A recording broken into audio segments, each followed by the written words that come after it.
എൻ്റെ പേര് യേശുദാസൻ KJ എന്നാണ്. പാട്ട് പാടത്തില്ല. 22 വർഷം സ്റ്റേറ്റ് ഗവൺമെൻറ്റിൽ ഞാൻ ജോലി ചെയ്തു. 6 വർഷം സെൻട്രൽ ഗവൺമെൻറ്റിൻ്റെ ജോലി ചെയ്തു. ഒരു 6 മാസം ഒരു സ്കൂളിൽ കണക്ക് പഠിപ്പിക്കാനുള്ള ഒരവസരം ലഭിച്ചു. ഞാൻ നിങ്ങളോട് പറഞ്ഞു 6 വർഷം ഞാൻ സെൻട്രൽ ഗവൺമെൻറ് ജോലി ചെയ്തിരുന്നു എന്ന്. അവിടെ ജോലി ചെയ്തുകൊണ്ടിരിക്കുമ്പോൾ ഒരു ദിവസം ഞാനും ആ ഓഫീസിലെ എൻ്റെ ഒരു സുഹൃത്തുമായി കുറച്ച് ദൂരെയുള്ള ഒരു സ്റ്റുഡിയോയിലേക്ക് പോയി. ആ സ്റ്റുഡിയോയിൽ ചെന്ന് ഓഫീസിൻ്റെ ആവശ്യത്തിലേക്കായുള്ള ഒരു അനൗൺസ്മെൻറ്റ്, ഒരു പരസ്യം, അവർ അനൗൺസ്മെൻറ്റ് റെക്കോർഡ് ചെയ്തു. അപ്പോൾ ആ അനൗൺസ്മെൻറ്റ് റെക്കോർഡ് ചെയ്തതെന്ന് പറഞ്ഞാൽ ഞാനാണ് അതിൻ്റെ ശബ്ദം കൊടുത്തത്. ഞാനും എൻ്റെ ആ സുഹൃത്തുമായിട്ട് തിരിച്ച് ഞങ്ങൾ ഓഫീസിൽ ചെന്നു. അവിടുത്തെ ഓഫീസ് ഹെഡിനെ റെക്കോർഡ് ചെയ്ത അനൗൺസ്മെൻറ്റ് ഏൽപ്പിച്ചു. ഞങ്ങളുടെ ഓഫീസ് ഹെഡ് ഓഫീസിലെ എല്ലാ ജീവനക്കാരോടും വളരെ സ്നേഹപൂർവ്വം പെരുമാറുകയും സൗമ്യത നിറഞ്ഞ മുഖഭാവത്തോട് ഓഫീസിലെ എല്ലാ വർക്കുകളും, എല്ലാ ജോലികളും കാര്യക്ഷമതയോടെ നടത്തിപ്പോകുന്ന, അതായത് നമ്മുടെ രാജ്യത്തിന് ആവശ്യമായ ഇതുപോലുള്ള ഓഫീസ് ഹെഡുകളാണ് നമ്മുടെ രാജ്യത്തിന് ആവശ്യമെന്ന് ഞാൻ ചിന്തിക്കാറുണ്ട്. അപ്പോൾ അദ്ദേഹം എൻ്റെ തോളിൽ തട്ടി കൊള്ളാം എന്നൊക്കെ പറഞ്ഞു. അത് കേട്ട് നോക്കി കൊള്ളാം എന്നൊക്കെ പറഞ്ഞു. എന്നിട്ട് അവസാനം അദ്ദേഹം എന്നോട് പറഞ്ഞു, സാറേ, പിന്നെ നാളെ മുതൽ സാറി ജോലിക്ക് വരണ്ട. ഞാൻ ഉടനെ എൻ്റെ ഇളയ മോളെ ഫോണിൽ വിളിച്ച് പറഞ്ഞു, മോളെ, അപ്പൻ്റെ ജോലി പോയി. ഉടനെ എൻ്റെ ഇളയ മോള് പറഞ്ഞു, അപ്പൻ ഈ യൂട്യൂബും കൊണ്ട് നടന്നിട്ടല്ലേ. ആ യൂട്യൂബ് ചാനലാണ് എൻ്റെ ചാനൽ. താരകണ്ണെന്നുള്ള എൻ്റെ ചാനലാണ്. എന്നെ ശ്രവിക്കുന്ന നിങ്ങൾ ഈ ചാനൽ സബ്സ്ക്രൈബ് ചെയ്യണം എന്ന് ഞാൻ അഭ്യർത്ഥിക്കുകയാണ്. സബ്സ്ക്രൈബ് ചെയ്തുകൊണ്ട് നിങ്ങൾ ഈ വീഡിയോ കേൾക്കൂ. ഈ വീഡിയോ നിങ്ങൾക്ക് വളരെയേറെ പ്രയോജനപ്പെടും എന്നെനിക്ക് നല്ല ഉറപ്പുണ്ട്. ഇതിൻ്റെ അവസാനം വരെ നിങ്ങളിത് കേൾക്കണം. ഇത് കേട്ട് കഴിയുമ്പോൾ തീർച്ചയായും നിങ്ങൾക്ക് ഒരു ശുഭാപ്തി വിശ്വാസമുണ്ടാകുകയും നിങ്ങൾക്കൊരു PSC ടെസ്റ്റ് എഴുതി, അല്ലെങ്കിൽ UPSCയുടെ ഒരു ടെസ്റ്റ് എഴുതി നിങ്ങൾക്കൊരു ഗവൺമെൻറ് ജോബ് കിട്ടുകയും ചെയ്യും.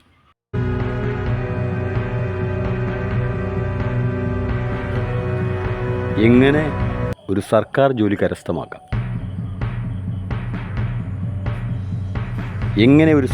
കരസ്ഥമാക്കാം? അതിനാദ്യമായി വേണ്ടത് ഒരാഗ്രഹമാണ്. എനിക്കൊരു സർക്കാർ ജോലി നേടണം എന്ന തീവ്രമായ ആഗ്രഹം. 18 വയസ്സ് തികയുന്ന മുറയ്ക്ക് നമുക്ക് സർക്കാർ ജോലിക്ക് അപേക്ഷിക്കാം. അതായത് +2 പരീക്ഷ കഴിയുമ്പോൾ മുതൽ ഒരു ഗവൺമെൻറ് ജോബിന് നമുക്ക് ശ്രമിച്ചു തുടങ്ങാം. ഡിഗ്രിക്ക് പഠിക്കുമ്പോഴും ഈ ജോലിക്ക് വേണ്ടി നമ്മൾ ശ്രമിച്ചുകൊണ്ടിരിക്കണം. ഡിഗ്രി പൂർത്തിയായി കഴിഞ്ഞല്ല ഇതിന് ശ്രമിക്കേണ്ടത്.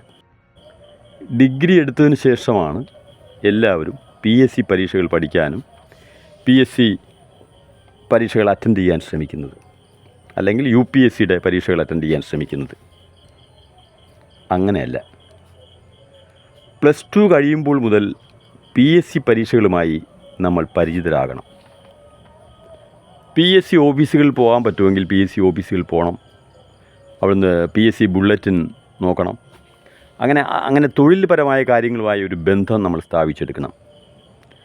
ഇന്ന് ഇപ്പോൾ നമ്മുടെ നാട്ടിൽ വേക്കൻസികൾ അറിയാനും തൊഴിലിൻ്റെ അപേക്ഷ അറിയാനും വളരെ എളുപ്പമാണ്. തൊഴിൽ വീഥി, തൊഴിൽ വാർത്ത തുടങ്ങിയ പ്രസിദ്ധീകരണങ്ങളുണ്ട്. ഒരു സർക്കാർ ജോലി നിങ്ങൾക്ക് കിട്ടണമെങ്കിൽ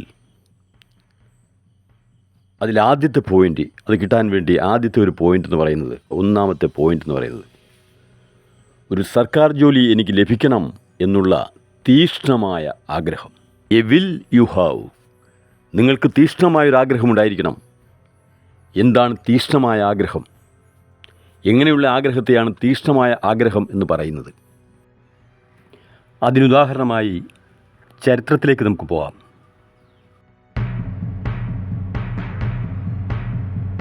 ചെറുപ്പത്തിൽ പുസ്തകങ്ങളോ ചെരുപ്പോ ഇല്ലാത്തൊരു ബാലനുണ്ടായിരുന്നു. പല ക്ലാസ്സുകളിലും അധ്യാപകർ അവനെ പുറത്താക്കി. ആ ബാലനാണ് പിൽക്കാലത്ത് ഭാരതത്തിൻ്റെ പ്രധാനമന്ത്രിയായി തീർന്ന ലാൽ ബഹദൂർ ശാസ്ത്രി. ആംഗലേയ സാഹിത്യത്തിൽ അനശ്വര കഥാപാത്രങ്ങൾ സമ്മാനിച്ച ചാൾസ് ഡിക്കൻസിൻ്റെ ബാല്യം തികഞ്ഞ ദാരിദ്ര്യമായിരുന്നു. വിൽമ റുഡോൾഫ് 4-ാമത്തെ വയസ്സിൽ പോളിയോ ബാധിച്ച് അവൾക്ക് നടക്കാൻ കഴിയില്ലെന്ന് ഡോക്ടർമാർ വിധി എഴുതി. 9-ാമത്തെ വയസ്സിൽ അവൾ അമ്മയോട് പറഞ്ഞു, അമ്മേ, എനിക്ക് ഓട്ട മത്സരത്തിൽ പോകണം, പോയി എനിക്ക് ലോക ചാമ്പ്യനാകണം. അമ്മ മോളെ പ്രോത്സാഹിപ്പിച്ചു. ഒടുവിൽ എസ് ഡംബിൾ എന്ന കോച്ചിൻ്റെ സഹായം തേടി. കോച്ചിൻ്റെ ശിക്ഷണത്തിൽ അവൾ ദിവസവും തീവ്രമായ പ്രാക്ടീസ് ആരംഭിച്ചു. ചുതാഹീനായിരുന്നു ലോകത്തെ വേഗതയേറിയ വനിത. ഒടുവിൽ 1960 റോം ഒളിമ്പിക്സിൽ 100 മീറ്റർ ഓട്ടത്തിൽ വിൽമ റുഡോൾഫ് ചുതാഹീനെ പരാജയപ്പെടുത്തി. 200 മീറ്ററിലും 400 മീറ്ററിലും സ്വർണ്ണ മെഡൽ നേടി വനിതാ ചാമ്പ്യയായി. അങ്ങനെ എത്രയെത്ര ഉദാഹരണങ്ങൾ. ഈ ഉദാഹരണങ്ങളൊക്കെ ചൂണ്ടിക്കാണിക്കുന്നത് നിങ്ങൾക്കൊരാഗ്രഹം ജനിപ്പിക്കുവാനാണ്. നിങ്ങളുടെ സോഫ്റ്റ് കോർണേഴ്സ് എല്ലാം നിങ്ങൾ മാറ്റിവെച്ചുകൊണ്ട്, നിങ്ങളുടെ സുഖ സൗകര്യങ്ങൾ മാറ്റിവെച്ചുകൊണ്ട് ഒരു ലക്ഷ്യത്തിലെത്തിച്ചേരാൻ കഠിനമായ പരിശ്രമം ആവശ്യമാണ്. ഞാനീ പറയുന്ന കാര്യങ്ങൾ വളരെ അടിവരയിട്ട് പറയുന്ന ചില കാര്യങ്ങളുണ്ട്. അത് നിങ്ങൾ ശ്രദ്ധിച്ചാൽ, ആ അടിവരയിട്ട് പറയുന്ന കാര്യങ്ങൾ നിങ്ങൾ ശ്രദ്ധിച്ചാൽ തീർച്ചയായും നിങ്ങൾക്കൊരു ഗവൺമെൻറ് ജോലി കരസ്ഥമാക്കാൻ സാധിക്കും. അങ്ങനെ നമ്മൾ PSC പരീക്ഷകൾ അറ്റൻഡ് ചെയ്യുമ്പോൾ ഈ ഒരു പരീക്ഷ ഞാൻ എഴുതി പറഞ്ഞാൽ എനിക്കിത് ജോലി കിട്ടുമെന്നുള്ള പ്രതീക്ഷയല്ല. പക്ഷേ ഒരു പരീക്ഷ എഴുതുന്നുള്ളെങ്കിലും ആ പരീക്ഷയ്ക്ക് ഞാൻ ജോലി കിട്ടുമെന്നുള്ള ഒരു മനസ്സിനെ നമ്മൾ പറഞ്ഞു പഠിപ്പിക്കേണ്ടത്, അല്ലെങ്കിൽ മനസ്സിനെ നമ്മൾ പറഞ്ഞു പഠിപ്പിക്കണം ഈ ജോലി എനിക്ക് കിട്ടുമെന്ന്. എനിക്കൊരു ജോലി നേടണം. ജോലി എന്ന് പറഞ്ഞാൽ ഗവൺമെൻറ് ജോലി തന്നെ എനിക്ക് നേടണം. അതിന് ഞാൻ എന്താണ് ചെയ്യേണ്ടത്? I must have A job. I must have A government job. നിരന്തരമായി കഠിനമായി നമ്മൾ പരിശ്രമിച്ചു കൊണ്ടിരുന്നാൽ ഒരു വർഷത്തിനുള്ളിൽ 365 ദിവസം നമുക്ക് വേണ്ട ഒരു ജോലി കിട്ടാൻ. ഇന്ന് നമ്മുടെ ജീവിത സാഹചര്യത്തിൽ നമ്മുടെ ചുറ്റുമുള്ള മറ്റ് ജോലികളെക്കാൾ ഏറ്റവും എളുപ്പത്തിൽ ജോലി നേടാൻ പറ്റുന്നതാണെന്ന് ഞാൻ പറയും സർക്കാർ ജോലി. കാരണം അതിനെങ്ങും നമ്മൾ കോഴ കൊടുക്കണ്ട, ആർക്കും ഒന്നും കൊടുക്കണ്ട, ആരോടും നമ്മൾ ആരുടെയും കാല് പിടിക്കാൻ നടക്കണ്ട. നമ്മുടെ ഒരു മനസ്സാണ് ആ ജോലി നമുക്ക് നേടിയെടുക്കണമെന്നുള്ള നമ്മുടെ ഒരു മനസ്സ്. ആ മനസ്സോട് നമ്മൾ +2 പരീക്ഷ കഴിയുമ്പോൾ മുതൽ നമ്മൾ ഇതിനു വേണ്ടിയുള്ള ശ്രമം തീക്ഷ്ണമായി നടത്തണം. നമുക്ക് ചുറ്റും കാണാം സർക്കാർ ജോലിയുള്ള വീടുകളിൽ നിന്ന് തന്നെയാണ് വീണ്ടും സർക്കാർ ജോലി അവരുടെ മക്കൾക്കോ അവരുടെ ബന്ധുക്കൾക്കോ ഒക്കെ ലഭിക്കുന്നത്. ഇതൊരു ട്രെയിനിങ്ങാണ്. ഈ ട്രെയിനിങ് ആരംഭിക്കേണ്ടത് ഞാൻ നേരത്തെ പറഞ്ഞു കഴിഞ്ഞു. ഇത് ആരംഭിക്കേണ്ടത് 18 വയസ്സ് നമുക്ക് പൂർത്തിയാകുമ്പോൾ. അതായത് ഡിഗ്രി കഴിഞ്ഞ് PSC ടെസ്റ്റ് എഴുതാൻ പോകാം എന്നുള്ള ഒരു രീതി അല്ല വേണ്ടത്. മാതാപിതാക്കൾ ശ്രദ്ധിച്ചാൽ കുട്ടികൾക്ക് സർക്കാർ ജോലിയുള്ള രക്ഷിതാക്കളല്ലെങ്കിലും സർക്കാർ ജോലിയുള്ള രക്ഷിതാക്കളിൽ നിന്ന് വരുന്ന ആ കുട്ടികൾക്ക് മാത്രമാണ് ജോലി കിട്ടുന്നതെന്നൊന്നുമില്ല. 3 കാര്യങ്ങൾ ഓർത്തിരുന്നാൽ മതി. 1, നമുക്കൊരാഗ്രഹം ഉണ്ടാകണം. ഒരാഗ്രഹം. അത് കഴിഞ്ഞാൽ രണ്ടാമതായി നമ്മൾ ശ്രമിക്കേണ്ടത് ആ ആഗ്രഹത്തിന് വേണ്ടി നമ്മൾ കഠിനമായി പരിശ്രമിച്ചുകൊണ്ടേയിരിക്കണം. 3, ഈ പരിശ്രമം തുടർന്നുകൊണ്ടിരിക്കുമ്പോൾ തന്നെ നമുക്കിത് നേടിയെടുക്കും എന്ന് മനസ്സിനെ പറഞ്ഞ് വിശ്വസിപ്പിക്കണം.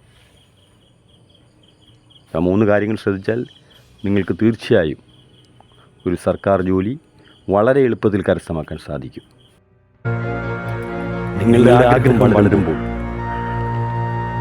നിങ്ങളുടെ ആഗ്രഹം തീക്ഷ്ണമായി വളരുമ്പോൾ ആ വളർച്ചയിൽ ആ ആഗ്രഹം ഒരഗ്നിയായി പടരും. അഗ്നിയായി പടർന്ന് അതൊരു ജ്വാലയായി അതിനെതിരെ നിൽക്കുന്ന എല്ലാ സോഫ്റ്റ് കോർണറുകളും, എല്ലാ ദുശ്ശീലങ്ങളെയും ദുർചിന്തകളെയും ആ ചിന്തകളെല്ലാം ഈ ജ്വാല ചാമ്പലാക്കി നിങ്ങളുടെ ലക്ഷ്യത്തിലേക്ക്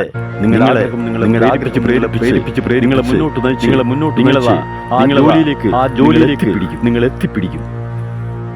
ഈ വീഡിയോയിൽ അടിവരയിട്ട് പറയേണ്ട ഞാൻ പറഞ്ഞിട്ടുള്ള കാര്യങ്ങൾ ഏതൊക്കെ ഭാഗങ്ങളാണ് അടിവരയിടേണ്ടത് എന്നുള്ളൊരു അഭിപ്രായം ദയവായി നിങ്ങളെന്നെ അറിയിക്കുക. ഇതിനെ തുടർന്ന് ഈ വീഡിയോയുമായി ബന്ധമുള്ള ഇതിൻ്റെ അനുബന്ധ വീഡിയോകൾ ഞാൻ ഉടനെ തന്നെ ഇറക്കുന്നതാണ്. ദൈവത്തിൻ്റെ കൃപയാൽ നിങ്ങൾക്ക് ഒരു ജോലി ലഭിക്കട്ടെ എന്ന് ആശംസിച്ചുകൊണ്ട് നിർത്തുന്നു.